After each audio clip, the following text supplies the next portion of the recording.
En Canarias. Última hora en COPE. Estar informado. Es momento de actualizar la información y lo hacemos con una última hora. En estos momentos, la policía de California confirma que el hombre acusado de perpetrar el tiroteo en la ciudad de Monterey Park, donde han muerto 10 personas, ha fallecido. Rafa Molina. El presunto autor de esa masacre se ha suicidado en el interior de su vehículo, según ha informado la policía de esa ciudad. La muerte se ha producido después de que las fuerzas de seguridad revisasen 2 furgonetas que coincidían con la que conducía el sospechoso. Cuando los agentes se han acercado a inspeccionar la segunda, han oído el fatal disparo. Lo único que han desvelado es que era de origen asiático el autor de estos hechos, o el supuesto autor, y que tenía 72 años. Se desconoce todavía el motivo de esta matanza. Te recuerdo que la policía se había movilizado después de que el sábado por la noche en Estados Unidos se produjera un ataque a una sala de baile en la localidad de Monterey Park, en Los Ángeles. Al menos 10 personas han muerto y otras tantas han resultado heridas.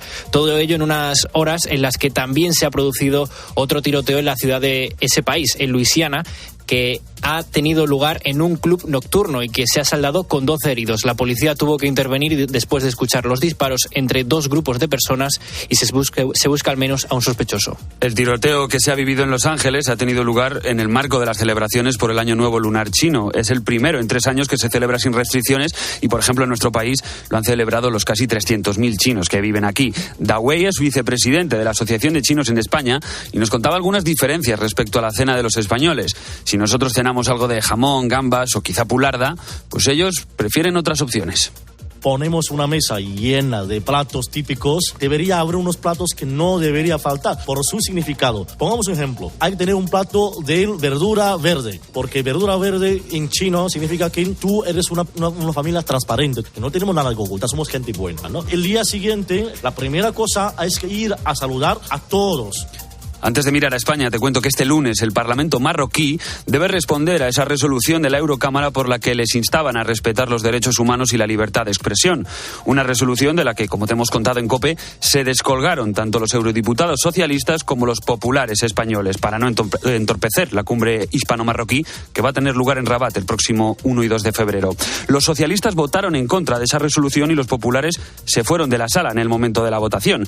Allí se menciona expresamente el caso del periodista español Ignacio Zembrero, a quien el régimen alauí ha llevado hasta en 4 ocasiones a los tribunales en los últimos 8 años. Zembrero ha hablado este domingo en la mañana del fin de semana de COPE y explicaba por qué España asume esta postura. Marruecos ha utilizado siempre sistemáticamente la inmigración irregular como una herramienta de presión sobre España, le ha funcionado bien, y desde que se produjo la reconciliación con el cambio de posición del presidente del gobierno sobre el conflicto del Sáhara Occidental, pues desde entonces la inmigración irregular a España y concretamente a Canarias, que es la más delicada, la más difícil de gestionar, ha disminuido. Con la fuerza de ABC. COPE, estar informado. Comienza una semana en nuestro país en la que se va a hablar de esa multitudinaria manifestación que ha tenido lugar el sábado en Madrid contra las políticas de Pedro Sánchez. En las últimas horas, el presidente del gobierno ha vuelto a equiparar esa marcha con la que protagonizó el independentismo el pasado jueves en Barcelona durante la cumbre hispano-francesa. Esa misma idea la han recogido otros miembros del gobierno. La ministra de Hacienda es María Jesús Montero. Y en el día de ayer no hubo una manifestación en pro de los derechos. Hubo una manifestación en pro de la derecha, en la que se juntaba Vox, el Partido Popular. El gobierno no hace autocrítica y se mantiene enrocado en sus convencimientos. Sin embargo, el resto de partidos le responden. El líder de la oposición, Alberto Núñez Feijóo, decía este domingo que Sánchez está fuera de la realidad.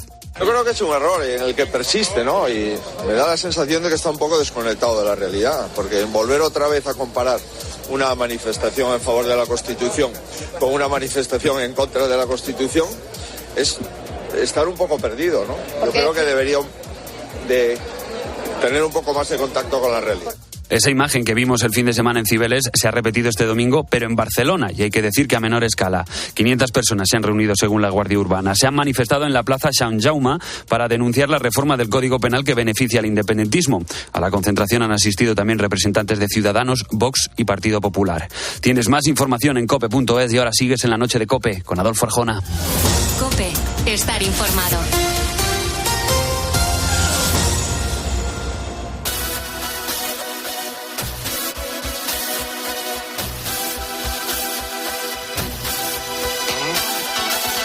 Adolfo Arjona. La noche.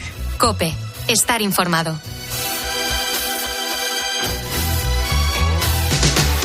Escríbenos a nuestro correo lanochearjona@cope.es y síguenos en Twitter @lanochearjona y en Facebook La Noche de Adolfo Arjona.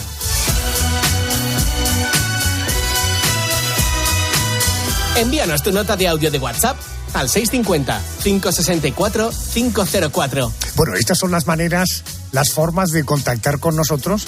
Oídos ya los argumentos de la actualidad que nos han servido los compañeros de los servicios informativos. Arrancamos.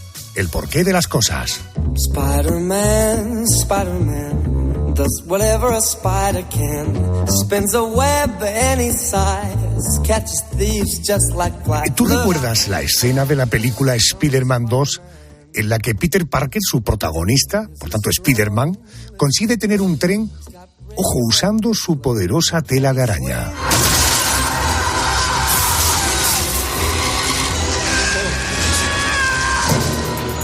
Bueno, esto que estás oyendo es un fragmento precisamente de esa escena. El esfuerzo titánico de Spider-Man para detener un tren en marcha con la ayuda de su tela de araña. Bueno, hace unos días yo volví a ver la peli, aunque lo de esta escena sea una licencia de Hollywood, pensé, oiga, ¿de verdad que la tela de araña es tan resistente como creemos? Vamos a hablar con un experto, él es David Romero, es profesor del Departamento de Biología Animal de la Universidad de Málaga. Profesor, muy buenas noches. Buenas noches, Adolfo. Buenas noches, profesor Romero. Oiga, antes de hablar de su resistencia, aclaremos otras cuestiones. No me refiero a la suya, sino a la de la tela de araña, ¿no? El material, ¿de qué está hecha la tela de araña? Bueno, pues la tela de araña es una fibra proteica, y esa fibra proteica pues tiene distintos elementos, ¿no? Como, por ejemplo, carbono, hidrógeno, oxígeno, nitrógeno, y va a variar en composición según las distintos tipos de telas de arañas que pueden tejer las telas, ¿no? Que pueden emitir realmente las arañas. Entiendo. Oiga, sabido esto, ¿cuánto tiempo suele tardar una araña más o menos en tejer una tela? Eso va a variar también de la especie o de las grandes familias que hay, ¿no? Por ejemplo, hay algunas que cada noche pueden tejer la tela de araña y al otro día se deshace con el viento y eso. Son arañas que son de hábitos nocturnos y de nuevo la siguiente noche la tejen, ¿no? Yo tuve una estancia de años ahí en Uruguay y no la he visto tanto en España, pero es verdad que en Uruguay hay caminos por los que pasas de día, pegado a las vallas, por ejemplo, de carriles de tierra y eso, pegado a vallas que son de distintos terrenos agrícolas. De día no parece que haya arañas y de noche todas de nuevo están tejidas, ¿no? De nuevas telas de araña que, como digo, se tejen en el mismo momento cada día. Y hay otras, sin embargo, por ejemplo, las que vemos aquí en la esquina de las ventanas, que cada día pueden ir añadiendo nuevos hilos concéntricos alrededor de los anteriores y tardar hasta 20 o 30 días en tener la telaraña completa, ¿no? Por eso digo que depende del grupo o de la especie. Entiendo. Sabemos ya, por tanto, de qué está hecha, sabemos cuánto tiempo tarda. Dígame ahora la utilidad. ¿Para qué le sirve a la araña la tela? ¿Cuál es la utilidad? Bueno, también tienen una gran variedad de utilidades. Eso tiene que ver con la primera pregunta, que de la composición hace que tenga estas distintas funciones. Por ejemplo, la pueden usar, el uso más habitual que conocemos es para cazar, ¿no? Para que se peguen las presas en ellas y luego las envuelven y ahí la depredan. Luego pueden también usarla, por ejemplo, para comunicarse con el macho en el momento de la reproducción. Y esto es curioso porque teje una tela de araña más o menos que ocupa una gran zona donde se encuentra la hembra y depende del macho, que es más pequeñito, tiene que ir caminando por esa tela de araña y le va transmitiendo vibraciones a través de la tela de araña y según estas vibraciones la hembra puede decidir depredarlo o reproducirse con él, ¿no? Entonces hay una función bastante curiosa. Luego también para envolver la puesta de los huevos, para generar hilos o paracaídas y poder desplazarse con el viento. Así hay arañas que se pueden desplazar decenas, incluso centenas de metros, ¿no? Volando en el aire. Y también para protegerse algunas especies, para, por ejemplo, durante el día, si son nocturnas, o durante el periodo de más frío o más calor, si son extremos para ellas, se pueden envolver también en un capullo de tela de araña y luego salir cuando ya las condiciones estén mejor, ¿no? Y todo esto que te estoy comentando pues también depende de las distintas familias o grupos de arañas de las que estemos hablando, ¿no? Entiendo. Qué crueldad, ¿no? Es decir, o le hace el amor o lo mata. Ahí no hay negociación posible. Carmen, las arañas son unos animales que despiertan mucho interés en ti, ¿verdad? Sí, la verdad es que a mí me genera mucha curiosidad este tema. Yo le quiero preguntar al profesor si las arañas comparten sus telas. ¿La que teje una la puede utilizar otra y viceversa? Vale, esto también es una pregunta curiosa porque, bueno, hay arañas oportunistas que efectivamente podrían entrar a la tela de araña de otra especie para alimentarse de las presas que está capturado, pero lo más curioso es que algunas especies también son más propias de Latinoamérica. Hay una araña que se le conoce como araña pirata, que es un licósido parecido a la araña lobo que tenemos aquí, que es otro licósido, y el comportamiento de esta es que se va a la tela de araña de otra especie y la toca también a través de vibraciones, haciéndose pasar por una presa, de manera que la araña que construyó esa tela viene a comérsela y es depredada por esta otra, ¿no? Entonces ahí vemos un ejemplo en el que, usando esa tela de otra araña, pues el depredador se convierte en presa. Yo planteo ahora la cuestión que comentaba Adolfo al principio, ¿no? Que nos ha hecho hablar al final con el profesor Romero de arañas y de sus telas. ¿Por qué la tela de araña es tan resistente? En la resistencia podemos hablar de dos características, ¿no? En una es cuánto de resistente es el propio hilo que compone al final la estructura de la tela completa, y bueno, esas estructuras que decíamos antes con distintos elementos proteicos, como se enlazan geométricamente a nivel molecular, hace que tengan una resistencia. Se dice que con el mismo grosor que un hilo de acero tienen la misma o más resistencia que este, ¿no? Además de la resistencia, es muy elástica, se pueden estirar hasta 20 veces el tamaño que tengamos, ¿no?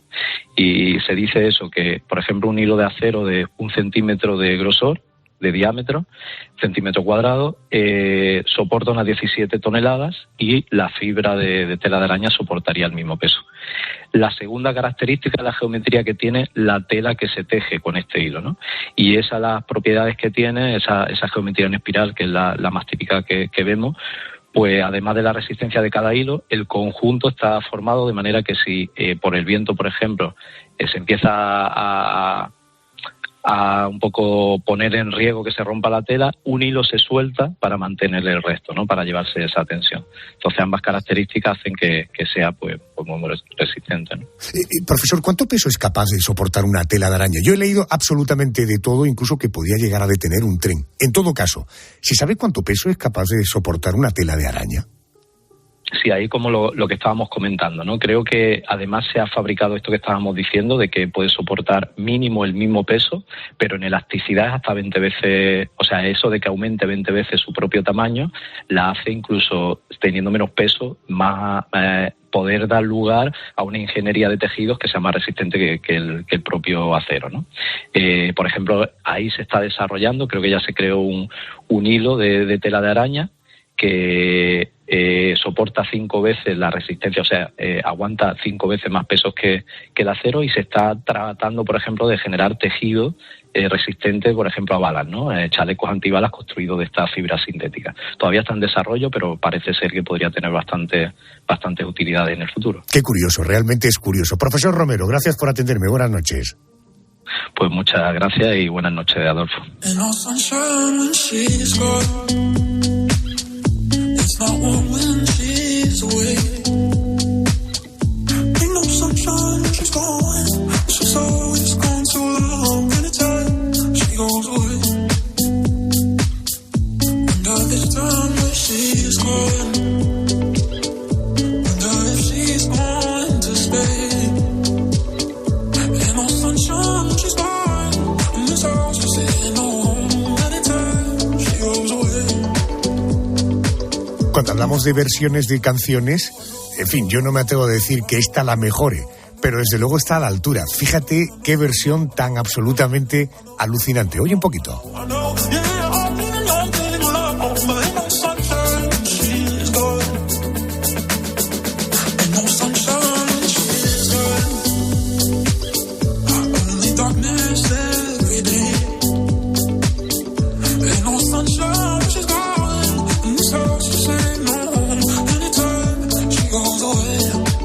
Vamos a darnos una vuelta ahora por el espacio.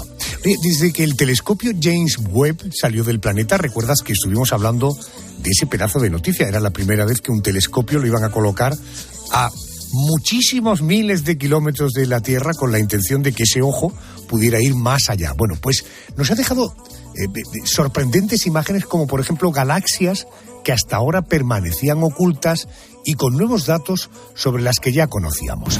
Por ejemplo, la galaxia más cercana a la Vía Láctea, que es la nuestra, es Andrómeda.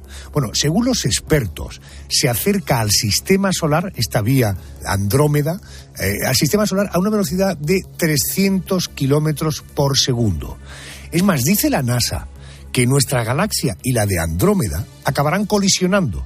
Afortunadamente datan ese momento dentro de 4.000 millones de años. En todo caso, animo a algún productor cinematográfico a que nos anticipe ya un poquito cómo va a ir la cosa, ya que nos anticiparon lo del coronavirus, pues a ver si también nos anticipan cómo va a ser esta colisión. Imagínate el mogollón que se podría. Bueno, querríamos saber, ¿qué pasaría si esta u otra galaxia chocaran contra la Vía Láctea?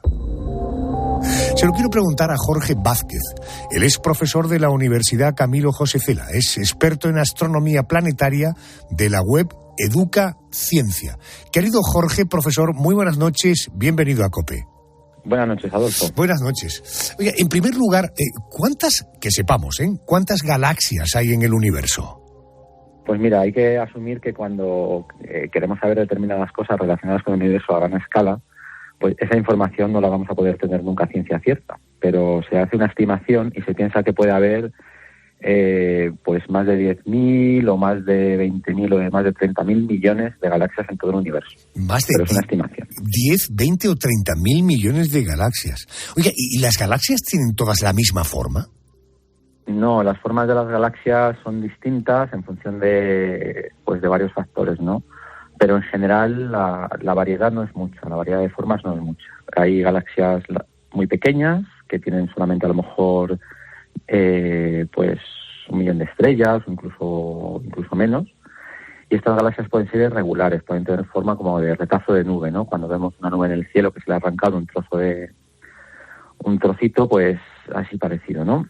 Sería el caso de las nubes de Magallanes, por ejemplo. También hay enanas elípticas y elípticas más grandes, ¿no? Las galaxias elípticas tienen forma de elipsoide de revolución, o sea, son como una especie de bola pepinada, ¿no? Y luego las espirales, que suelen ser las más bonitas cuando las vemos por el telescopio, y las que aparecen en las fotos más llamativas que vemos en los medios, pues son espirales, están aplastadas, son como discos espirales y tienen formas más abiertas, más cerradas, a veces tienen una barra central, ¿no? Y luego están las que son el resultado de choques de galaxias, de fusiones, que se llama. Y estas sí que desvirtúan bastante lo que es la morfología general, pero a pesar de ello, los tipos de galaxias son muy pocos y encajan en unas categorías muy reducidas, así que son bastante parecidas, dentro de que hay, pequeñas diferencias. Jorge, decía yo que los expertos dicen que Andrómeda se acerca al sistema solar a una velocidad aproximada de 300 kilómetros por segundo. De ahí la siguiente pregunta que te quiero hacer. ¿Cómo es el movimiento de las galaxias? ¿Se mueven todas a la misma velocidad? Pues las galaxias, una galaxia es un sistema de decenas de miles de millones de estrellas, incluso cientos de miles de millones, y están unidas por la gravedad y están unidas por la gravedad, rotan las estrellas que componen la galaxia, las estrellas, el gas y el polvo. Luego, la forma de moverse viene condicionada por la forma que tienen. Las espirales se mueven de una forma determinada y las elípticas se mueven de otra, ¿vale? Las elípticas se mueven más como si dijéramos en 3 dimensiones, las estrellas que la componen, y las estrellas de las galaxias espirales pues van, como he dicho antes, en un plano, hacen como un disco, ¿vale? Esa sería explicado de una forma muy general, ¿no? Y luego, la forma de moverse y sus velocidades en el espacio, en sus posiciones relativas cambian, y a muy gran escala las galaxias se separan entre sí. Se separan no por movimiento propio, sino porque el propio universo se está expandiendo, es decir, se está creando espacio nuevo, y eso hace que las galaxias se separen. Y cuando están lo bastante cerca, pues puede ocurrir, bastante cercanas entre sí, puede ocurrir que la gravedad ya empiece a actuar a una escala más corta e incluso lleguen a acercarse entre ellas. Las velocidades, pues depende, ¿no? Unas van más rápido, otras van más lento. Cuanto más cerca están las galaxias juntas, más rápido se mueven porque la atracción gravitatoria que sienten es mayor y eso hace que se aceleren más. Y luego las que están muy lejos, parece que van a una velocidad enorme porque porque el universo se expande, ¿no? A muy gran escala se va acumulando este efecto expansivo, pero es debido a la expansión del universo. Entonces, bueno, no van todas a la misma velocidad y dependiendo de la posición que tengan con respecto unas a otras, pues cambia bastante. Es increíble, es decir, al menos mi cabeza no da para esto, mi cerebro no da, el universo se expande, colisión entre galaxias. En todo caso, te cedo el testigo, Yolanda, porque supongo que tienes alguna curiosidad que resolver con Jorge Vázquez. Bueno, yo estoy todavía asimilando la primera respuesta, Adolfo, o sea que tengo bastantes curiosidades para el profesor, porque por lo que estaba contando, sabemos que las galaxias se van acortando, se van agrandando la distancia. Sabemos también que Andrómeda es nuestra galaxia vecina, por así decirlo, pero ¿a qué distancia se encuentra de nosotros? ¿Y cuál sería la galaxia más lejana? Pues a ver, la galaxia de Andrómeda sabemos que es una galaxia exterior a la nuestra desde los años 20 del siglo pasado. Y la estimación varía porque todo esto se hace a partir de determinados parámetros que se miden y no siempre se miden exactamente igual. Y la estimación ahora está en unos 2 millones de años luz, quizá más, la distancia de la galaxia de Andrómeda. La galaxia más lejana, no podemos saber cuál es la galaxia más lejana porque el universo es tan grande, pero bueno, el récord creo que está ahora en más de 13.000 millones de años luz de distancia. Que no es poco. Lo contaba Adolfo en el arranque de la presentación. Según la NASA, Andrómeda chocará con nuestra galaxia dentro de unos 4.000 millones de años. En el hipotético caso de que una galaxia chocara contra la Vía Láctea, en el hipotético caso de que esto se produjera, ¿cómo sería esa colisión y qué consecuencias tendría, profesor? Pues mira, nosotros primero no existiremos, pero bueno, suponiendo que estuviera ocurriendo ahora, no nos enteraríamos de nada, porque de hecho ahora mismo la Vía Láctea está chocando con una galaxia enana la que se ve en la constelación de Sagitario. Y nosotros no notamos nada, porque esto genera unos procesos que son muy lentos. A escala cósmica pues tardan miles y millones de años en producir algún efecto. ¿Qué ocurrirá durante la colisión? Durante la colisión, como una galaxia está hueca, porque las distancias entre las estrellas dentro de una galaxia son tan grandes que pueden pasar una galaxia por medio de otra y no chocar ninguna estrella, pues no debería haber situaciones cataclísmicas de destrucciones de estrellas y cosas así, ¿no? Lo que sí puede ocurrir puede ser, por ejemplo, como los núcleos de las galaxias suelen tener un agujero negro muy masivo, lo que puede ocurrir es que al pasar una junto a la otra, o sea, una dentro de la otra, estos agujeros negros empiezan a recibir más materia de lo normal y crezcan bastante, ¿no? Incluso pueden mostrar situaciones de actividad intensa, ¿no? Actividad, pues, emitiendo mucha energía, emitiendo materia muy acelerada, etcétera. Y luego lo que ocurre con las galaxias cuando chocan así a gran escala, es decir, cómo les afecta a su forma, pues es que, como he dicho antes cuando hablaba de las formas de las galaxias, lo que les ocurre es que se deforman, ¿no? Pierden su estructura. Y el choque no ocurre de golpe, como nos imaginamos dos coches chocando y que, nada, quedan los dos destrozados y tal, no es así. Lo que ocurre es que empiezan a girar todas las estrellas y todos sus componentes en torno al centro de gravedad común a todo ello, y eso genera, pues, un nuevo sistema distinto que no es más que el resultado de unir dos galaxias que se están moviendo mientras se van uniendo. Es una cosa como muy dinámica, que puede incluso provocar que haya estrellas que salgan despedidas. Bueno, de hecho ocurre normalmente, salen despedidas y se quedan fuera flotando en el espacio intergaláctico. ¿Y le ocurrirá eso al Sol? Pues no sabemos, porque es posible que ni exista ya cuando termine todo este proceso, porque como quedan 3.000, 4.000 millones de años y el Sol está ahora a la mitad de su vida, pues estará en sus últimas etapas evolutivas ya. Madre mía, cómo suena todo de fuerte. En fin, yo desde luego no hago el ejercicio de entender el 100% de todo, pero poquito a poco, y en cada programa vamos avanzando en asuntos de ese tipo, y poco a poco uno va comprendiendo un poco más las magnitudes cuando hablamos del espacio. Profesor, gracias por atendernos, gracias y buenas noches. Buenas noches, Adolfo. Libre como hoja que ha caído, bailas a mi lado y yo voy contigo. Ángeles que nunca se han graduado, dando vueltas por el infinito. Yo voy a seguirte en este viaje, porque a mí me han hecho de corales como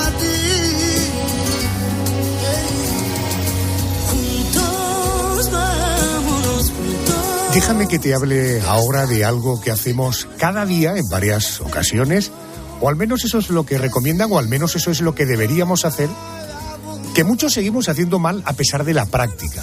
Te hablo de algo tan simple, tan necesario como lavarse los dientes. Porque, Mónica, tú hace muy poquito, aunque parezca increíble, te han enseñado cómo debes hacerlo, porque no es meter el cepillo y a frotar y a frotar, ¿no? Bueno, yo me lavo los dientes desde que soy muy pequeñita, pero con mucho esmero, pero es cierto que desde hace muy poquito me han explicado todo lo que venía haciendo mal. Poner muchísima pasta de dientes en el cepillo ahí, que no falte, pues error. Pensar que el enjuague bucal pues llega a sustituir el cepillado porque te deja mucho frescor en la boca. Esto lo piensa mucha gente. Comer y ya corriendo lavarte los dientes para que no se te piquen los dientes. Esto es un error. ¿Por qué debemos esperar al menos 30 minutos después de haber comido antes de cepillarnos los dientes? Creo que me atiende, que tengo ya en línea al prestigioso periodoncista doctor Rafael Naranjo. Doctor Naranjo, muy buenas noches. Hola, buenas noches. ¿Qué tal? Conviene que aclaremos una cosa. Claro, yo hablo con un periodoncista, es la persona que cuida básicamente de las encías en la boca. Hablo con un profesional muy prestigioso, como es su caso, y podría decir, oiga, mucho torero para tan poca plaza, para hablar de la higiene dental, llamar a este doctor. Ojo, porque no sé si estarás de acuerdo conmigo, la higiene bucal es la base fundamental para evitar y prevenir todo tipo de enfermedades en la boca. Sin duda alguna, es decir, la prevención es la llave de la salud, pero no solamente en la boca, que por supuesto también, que es lo que nos ocupa hoy, sino en todo el organismo. Es decir, la prevención es la base de tener una correcta salud. Y además de ser la base, es lo más simple y encima es lo más barato. Es decir, que es lo más adecuado y lo más eficaz. Por lo tanto, yo creo que tenemos que hacer hincapié, todos los profesionales de la salud, del ámbito que se trate, en fortalecer ese dar a conocer la importancia de la prevención y, en nuestro caso concreto, lógicamente, la salud oral, sin duda. Correcto. Prevención es higiene y, naturalmente, la recomendación de visitas periódicas tanto al periodoncista como al dentista. Oye, en primer lugar, vayamos con el protocolo. ¿Cuál debe ser el protocolo para lavarse bien los dientes? Bueno, pues el protocolo para lavarse bien los dientes es, primero, pensar que el diente no solamente tiene la cara que nos vemos en el espejo, que es la que todos advertimos que existe. El diente, imaginémoslo como un dado, que tiene la cara que vemos en el espejo, la cara que mastica y la cara que lo separa de los dientes vecinos, el de adelante o el de atrás, o el de la derecha o el de la izquierda. Por lo tanto, para una correcta higiene hay que limpiar todas las caras del diente. Un cristal no lo limpiamos bien si solo limpiamos la cara que vemos. Hay que limpiar las dos, pues el diente pasa exactamente igual. ¿Qué ocurre? Que el cepillado convencional solo es capaz de limpiar una cara del diente, la accesible al cepillo, que es la que vemos en el espejo. Por lo tanto, nos estaríamos dejando, por así decirlo, sin cepillar otras dos caras muy importantes, que son las que separan el diente del vecino a la derecha o a la izquierda, o adelante o de atrás, como decimos en odontología, a mesial o a distal. Y para eso hay unos utensilios o unos artilugios un poquito especiales, que muchos los conocen, otros no. Por ejemplo, la seda o la cinta dental, cuando realmente no existen espacios entre los dientes, pues es imprescindible utilizar la seda dental porque se quedan restos de alimentos atrapados entre los dientes que no se puede eliminar con un cepillo convencional. Y cuando existe un poquito más de espacio, sobre todo en personas con cierta edad o que han tenido un problema de encías que ha condicionado que aparezca un espacio entre los dientes, la cinta o la seda dental ya no es eficaz y hay que utilizar un utensilio algo mayor en cuanto a calibre, que es lo que llamamos los cepillos interproximales. Y eso sería por donde hay que empezar, por los espacios entre dientes, ya sea con cinta, con seda o con cepillo interproximal. Correcto. Y después ya vendría el cepillado. Correcto. Ese cepillo son esos cepillitos pequeñitos que vemos en las farmacias. Correcto. Doctor, ¿hay alimentos, incluso hábitos, que nos manchan el esmalte de los dientes? Sí, por supuesto. Es muy frecuente el principal hábito y más nocivo es el tabaco. Y en cuanto a alimentos, pues los alimentos con cafeína, el té y el café, incluso tiñe más el té que el café. Acordémonos de la difunta reina de Inglaterra, el té y el café, y todos aquellos alimentos que contienen tanino. Por ejemplo, todos los vegetales de hoja verde manchan mucho, el chocolate, pero lo principal en nuestra dieta habitual, en nuestro día a día, es el té, el café y el tabaco. Esos son los principales responsables. ¿Y el tinto? El tinto, por supuesto, se me olvidaba. Y el tinto, fontanino, por supuesto. El tinto, se me olvidaba. Tan fundamental en el día a día, pero que en fin... Correcto.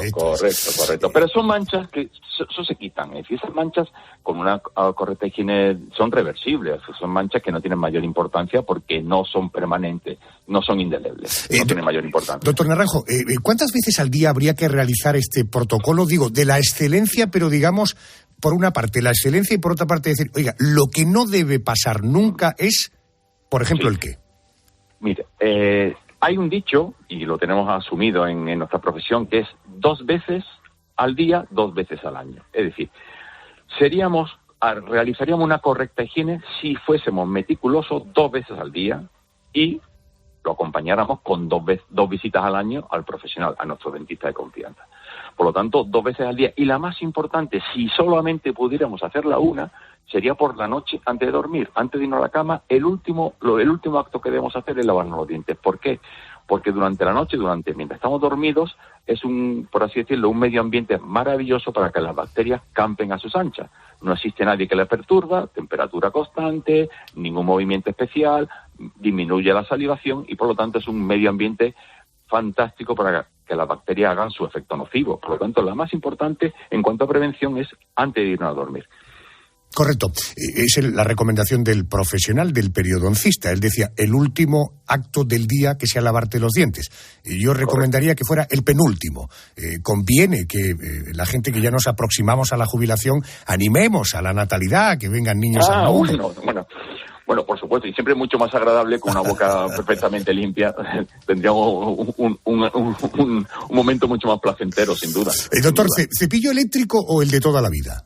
Bueno, sin duda, ya no es que lo diga yo, es que los estudios científicos lo avalan desde hace ya bastante tiempo. Sin duda es muchísimo más eficaz el cepillo eléctrico. Cepillo utilizado eléctrico y de cabezal pequeño, a ser posible redondo. Correcto.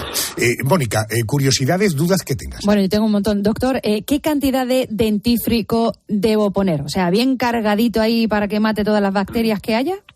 Bueno, pues realmente no es así. Tenemos la creencia, en normal, de que la pasta cuanto más mejor y cuanto más cara mejor. Hay que tener en cuenta que lo que realmente la mayor eficacia en el cepillado es el efecto mecánico del cepillo, no tanto como de la pasta. La pasta es agradable, nos proporciona flúor anticarie, más en determinadas circunstancias un componente antiséptico cuando es necesario. Pero lo que realmente es importante es el efecto mecánico del cepillo. No quiero decir que no cepillemos sin pasta, pero que la cantidad de pasta debe ser la normal, la adecuada. Ni siquiera llenar completamente la cerda del cepillo. O sea, un garbancito. Correcto, un poquito más. Doctor, sí. Enjuague bucal, ¿totalmente necesario, totalmente innecesario o nunca está de más? Bueno, el enjuague bucal depende del componente que lleve. Hay muchos tipos de colutorios, que son como se denominamos los enjuagues bucales. Normalmente se tiende a utilizar el más eficaz, que es el antiséptico más eficaz, que es la clorhexidina. Pero todos los enjuagues con clorhexidina tienen un efecto secundario o indeseable. Nos tiñe los dientes, nos lo manchan y mucho, y encima nos alteran el sentido del gusto. Por lo tanto, utilizarlo a diario, que nos puede recomendar el farmacéutico, por ejemplo, no estaría indicado. Otros contienen otro tipo de antiséptico, pero realmente no existe necesidad en un paciente normal, sin patología, de utilizar un colutorio. Con su cepillado normal es absolutamente correcto y no necesitaría una técnica ayudante para el cepillado. Ahora, que nos gusta el frescor que nos deja un colutorio de flúor, pues lo podríamos utilizar. O un colutorio de mentol, lo podríamos utilizar. Pero como medida de mejorar, de implementar nuestra higiene, no tendría sentido. Y la gran pregunta, la que motivaba la llamada, ¿por qué debemos esperar unos 30 minutos después de haber comido, de haber ingerido alimento, para ya lavarnos los dientes? Bueno, pues eso es fundamentalmente porque siempre que comemos se produce una bajada del pH. El pH es una medida de la acidez de la boca. Es decir, siempre que comemos hay una bajada del pH, por lo tanto hay una acidez. En la boca se provoca un medio ácido. Y el mayor enemigo del esmalte, lo blanquito que rodea la corona de los dientes, el mayor enemigo del esmalte es el ácido, porque el ácido lo que hace es decalcifica, saca el calcio del esmalte. Por lo tanto, ese ácido, si estamos recién comidos y con el cepillo lo restregamos, valga la expresión, por toda la boca, estamos acidificando todas las las piezas dentales, las muelas y los dientes. Estamos desmineralizando, por así decirlo. Se crean microporitos. ¿Qué ocurre? Que si esperamos un tiempo prudencial, llamémosle 30 minutos, la saliva se encarga ya de por sí de neutralizar ese ácido inicial de la comida. Hay un efecto buffer, un efecto tampón que neutraliza el efecto ácido. Y por lo tanto ya no existe esa acidez, por lo tanto no estamos en riesgo de, por así decirlo, expandir ese ácido por todos los dientes de la boca y provocar una demineralización. Que si bien es temporal, pero si lo hacemos todos los días, porque conllevaría unas consecuencias pues no agradables. Usted que simplemente por eso. Correcto. Usted que es muy madrugador, está arrancando el día. Fíjese que hoy tendrá que hacer revisiones, tendrá que solucionar problemas a sus pacientes. Hoy ha arrancado el día haciendo prevención. Y decía al principio, tener un periodoncista de tal, prestigio en su mundo y en su actividad profesional, para hablar de algo que parece que es como muy elemental, que es la higiene. Ojo, es el principio de todo. Es fundamental, es básico, es la mejor manera de prevenir todos los problemas que muchas de las personas acarreamos en la boca. Doctor Naranjo, ha sido un placer. Gracias por estar con nosotros y muy buenas noches. Pues muchísimas gracias a vosotros, buenas noches y encantado de atenderles.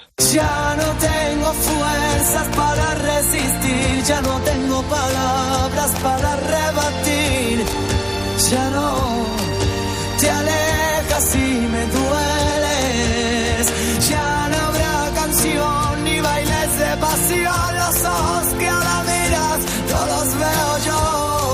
A esta hora de la madrugada vamos a hablar de 3 asuntos que fueron noticia una semana como la que acabamos de comenzar, pero de hace un año. Ya sabes que cada semana el objetivo es poner a prueba tu percepción del tiempo. Para ti, ¿ha pasado un año muy rápidamente o muy lento? Vamos con el primer asunto.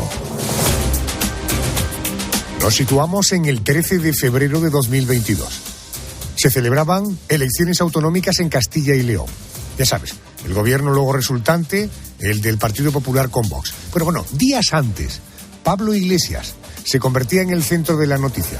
El 26 de enero, una semana como esta, pero de 2022, el ex vicepresidente del gobierno mandó un mensaje, Andrés, por error a Telegram. Pues sí, Adolfo, en él revelaba datos de una encuesta del CIS sobre Castilla y León que todavía no eran públicos. Decía textualmente ese mensaje: tengo datos del CIS, nos dan entre 3 y 5, un 11% en Valladolid. La muestra es muy grande, entre paréntesis, 7.000.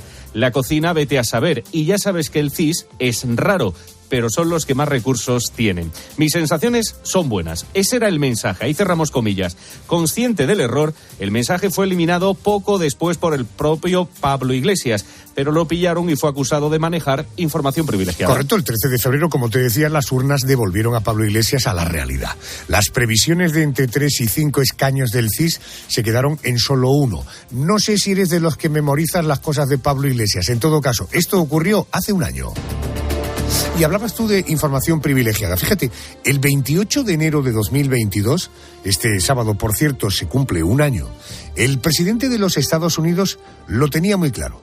Telefoneó al presidente de Ucrania, al señor Zelensky, para advertirle de la clara posibilidad de que Rusia podría invadir su país. Pues sí, Biden no se equivocó y el 24 de febrero, tal y como alertó a Zelensky, el presidente ruso Vladimir Putin anunció una operación militar especial acompañada de misiles que impactaron en varios lugares de Ucrania, incluido Kiev, la capital. Decidí llevar a cabo una operación especial militar cuyo objetivo es la protección de las personas que durante 8 años sufren abusos y genocidio por parte del régimen de Kiev.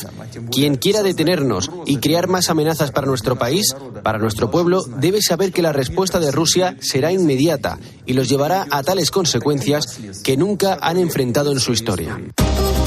Es el tipo Putin, ¿no? Operación militar, lo que hoy ya sabemos que es una guerra en toda regla.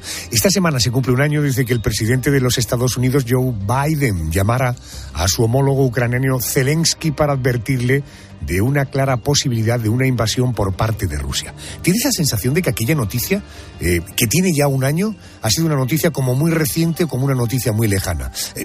No quiero seguir repasando, quiero poner una cosita, Andrés, que he encontrado. A ver.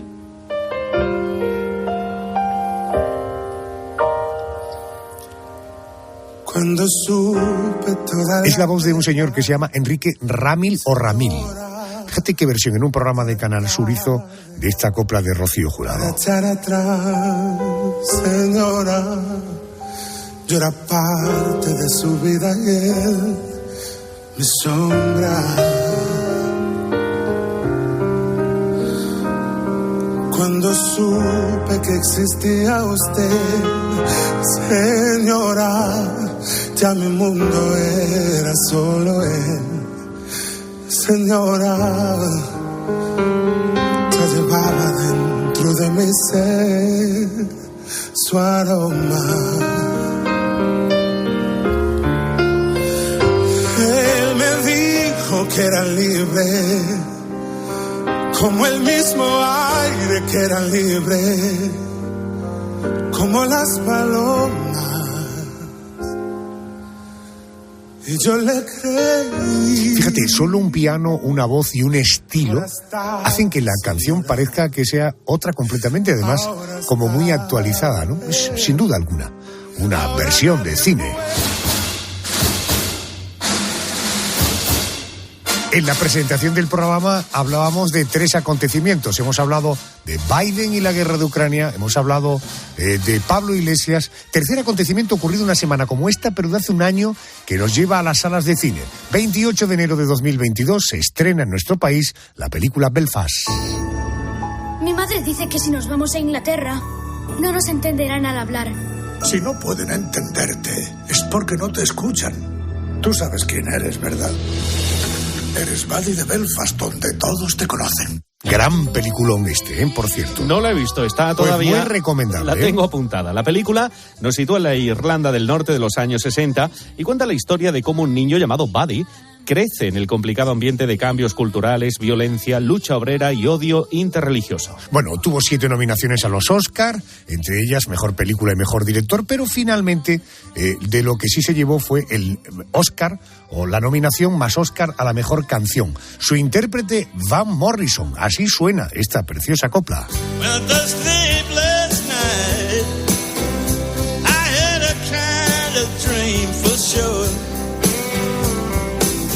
When I woke up in the morning, felt like I was coming down to joy. What did I see? What did I hear? Finalmente el Oscar fue al mejor guión original y estuvo nominada por esta canción. Bueno, estamos en un año de elecciones casi por todos los sitios. Imagina que llegado el momento de decidir las urnas encuentras 2 fuerzas políticas emergentes y radicales que surgen tras la incapacidad de llegar a un acuerdo, eso sí, moderado, entre PP y PSOE.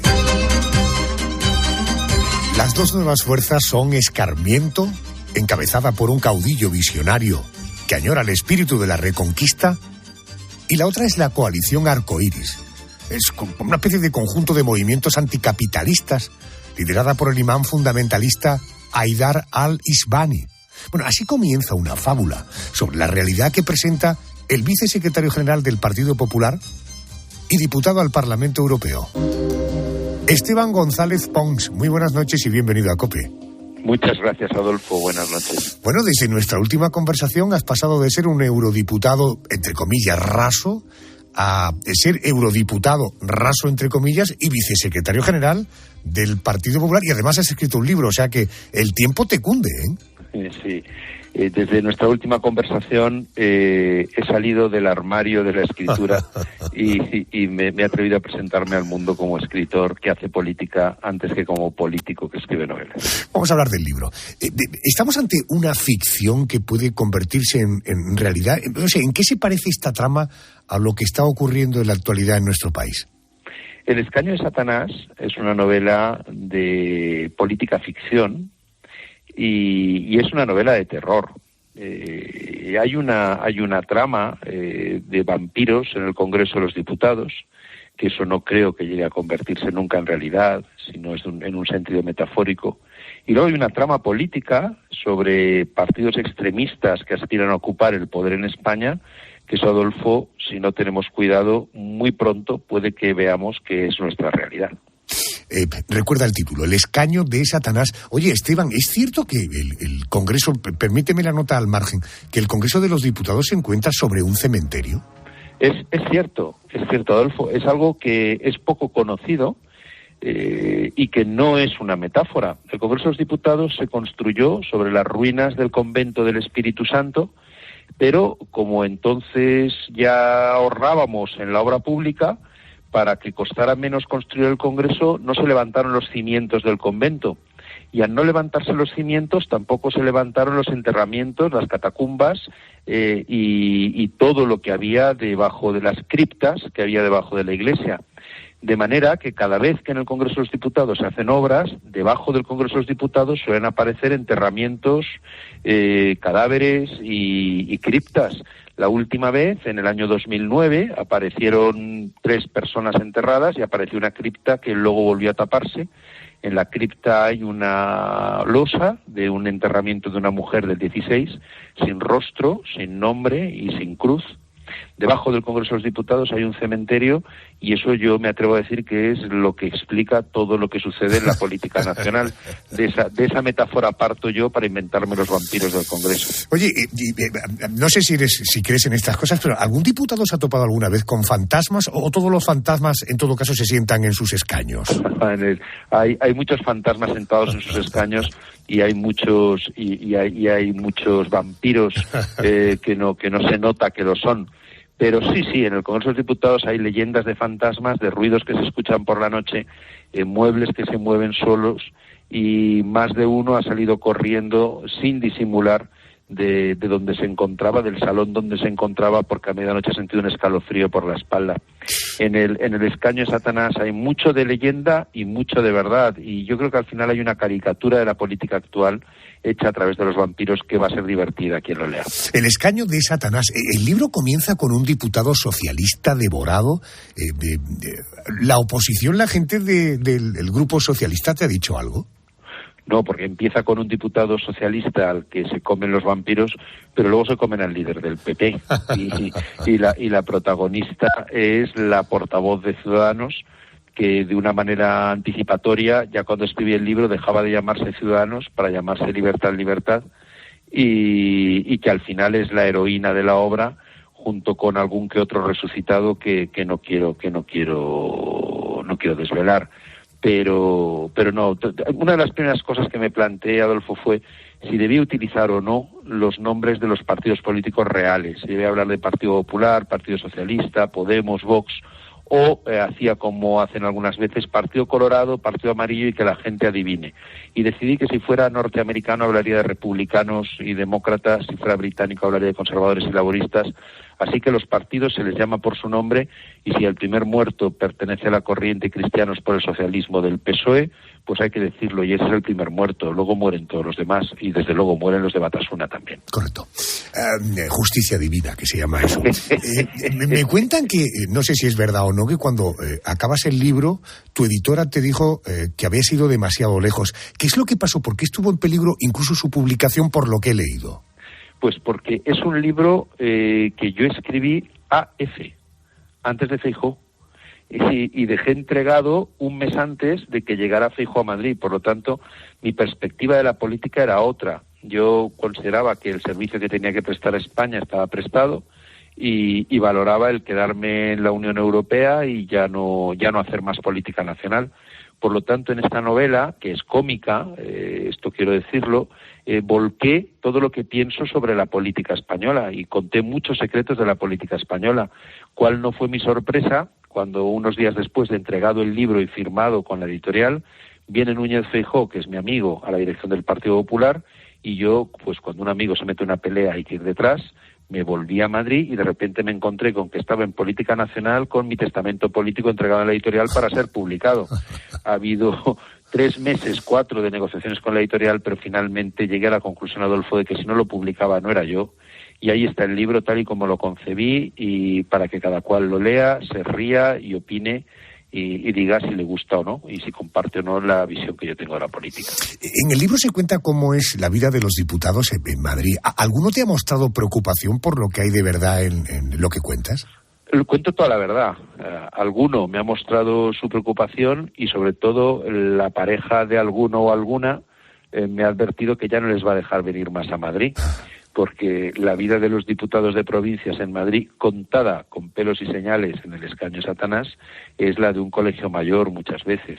Somos los diputados en Madrid personas que llevamos una vida normal en provincias y que de repente 3 días a la semana en Madrid vivimos en un clima de tensión, aventura, conspiración, nervios, risas, encerrados en un hemiciclo de 350 con muchos amigos y amigas, y ahí ocurre de todo. Se hacen relaciones que duran para siempre, se siembran odios que son perpetuos y también surgen amores que en la mayoría son clandestinos, aunque algunas veces acaban saliendo a la luz, y también se producen desamores y desengaños.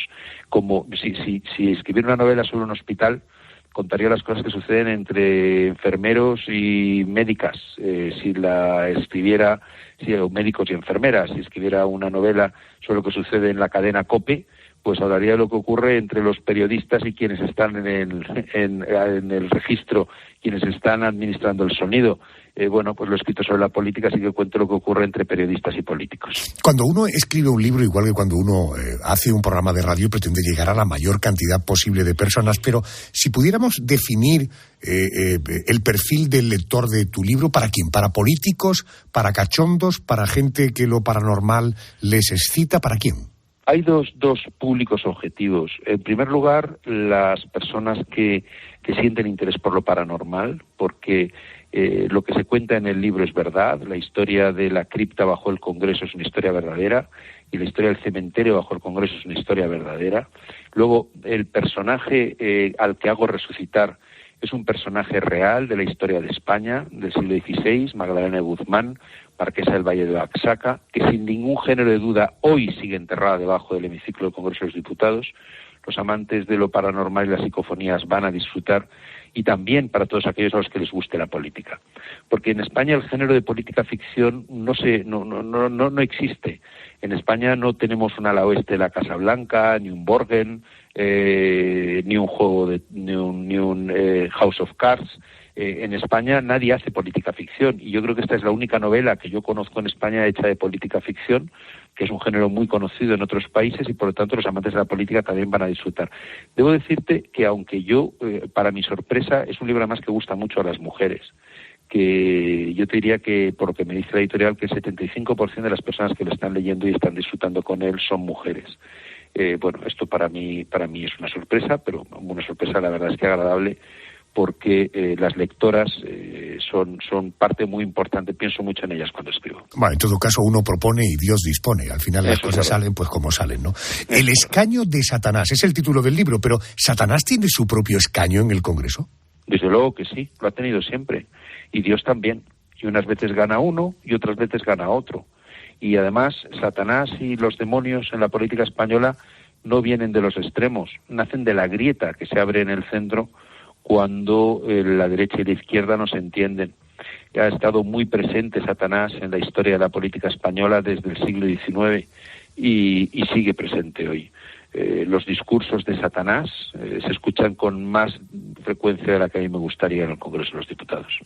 Esteban, me gusta cumplir contigo porque tú sueles, cuando digo sueles, siempre cumples conmigo. Hoy te invitaba al programa para hablar de tu novela, El escaño de Satanás. Lo dejamos aquí. Otro día, si te parece, te llamaré para hablar de las cosas del querer. Pues yo, que cumplo siempre contigo como tú conmigo, para las cosas del querer también cumpliré. Esteban, gracias. Buenas noches. Gracias. Buenas noches, Adolfo. En la recta final de nuestro programa, ¿cómo no acudir a la canción de tu vida? Ojo, hoy tenemos en el contestador ni más ni menos que a Paloma García Ovejero, corresponsal de COPE en Bruselas, es la capital de Europa. Adolfo, tienes un mensaje nuevo. Buenas noches, Adolfo. Me has tenido 2 días en Orsay, que lo sepas. Entre nostálgica, soñadora, perdida por los recuerdos. Intentaba darte una respuesta, una sola, caray. Y me ha costado, pero ya. Serrat con los Campos de Castilla y Machado. Wow. He dudado, si Cantares o Fiesta, pero me quedo con una y es esta. He andado muchos caminos y sus buenas gentes que viven, laboran, pasan y sueñan. Yo de pequeña me quedaba dormida escuchando en una cassette Mediterráneo. Es por lo menos mi primer recuerdo musical consciente. Luego desapareció la cinta y desapareció la memoria y le redescubrí ya en la adolescencia, pasmada por lo profundo y lo vigente de estas letras, a las que tenía cariño por mi sangre soriana, pero no había hecho aún mías. Y ya con los viajes, los años, las mudanzas, me vale casi como himno y como meta. Nunca, si llegan a un sitio, preguntan a dónde llegan. Caminar, descansar y evitar los pedantones al paño. No sé si es la canción de mi vida, pero sí la que me gustaría ser. He andado muchos Gracias, Paloma. caminos, he abierto muchas veredas, he navegado en 100 mares y atracado en 100 riberas. En todas partes he visto caravanas de tristeza, soberbios y melancólicos. Se entiende todo. Corresponsal, bueno, Madrid, luego corresponsal en Roma, luego en Londres, ahora en Bruselas. Ahora lo entendemos. Venga, que nos vamos.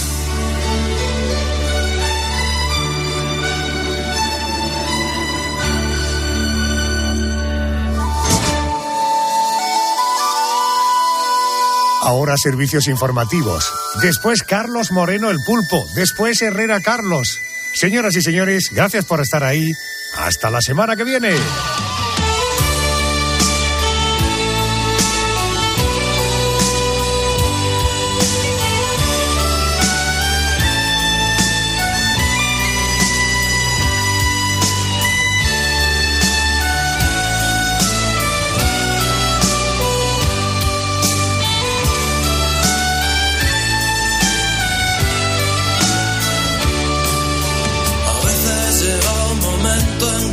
Te haces viejo de repente, sin arrugas en la frente, pero con ganas de morir.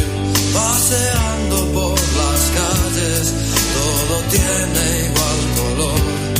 Siento que algo he hecho en falta, no sé si será el amor. Me despierto por las noches entre una gran confusión. Esta gran melancolía está acabando conmigo. Siento que me vuelvo loco y me sumerjo en el alcohol. Las estrellas por la noche han perdido su esplendor.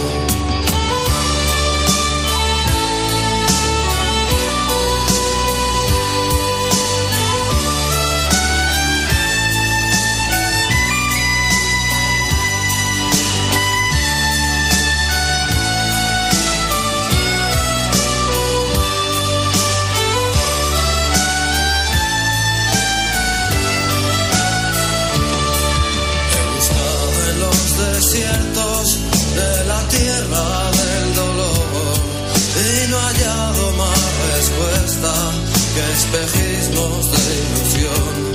He hablado con las montañas de la desesperación y su respuesta era solo el eco sordo de mi voz.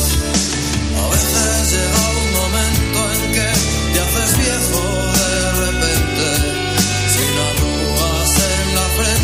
pero con ganas de morir. Paseando por las calles, todo tiene igual color. Siento que algo he hecho en falta, no sé si será el amor.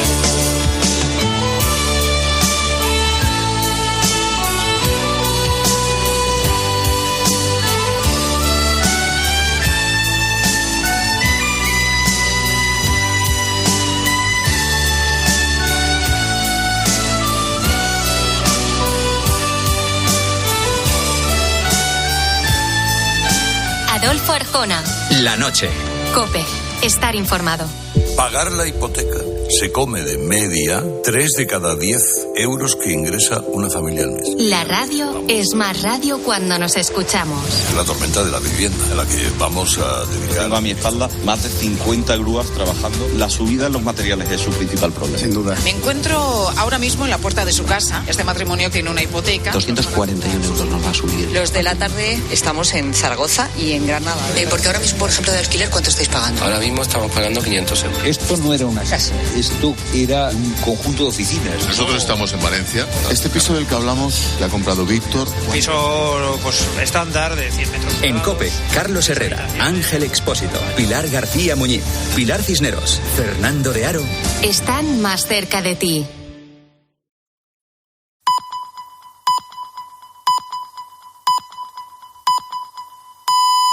Llegamos a las 4.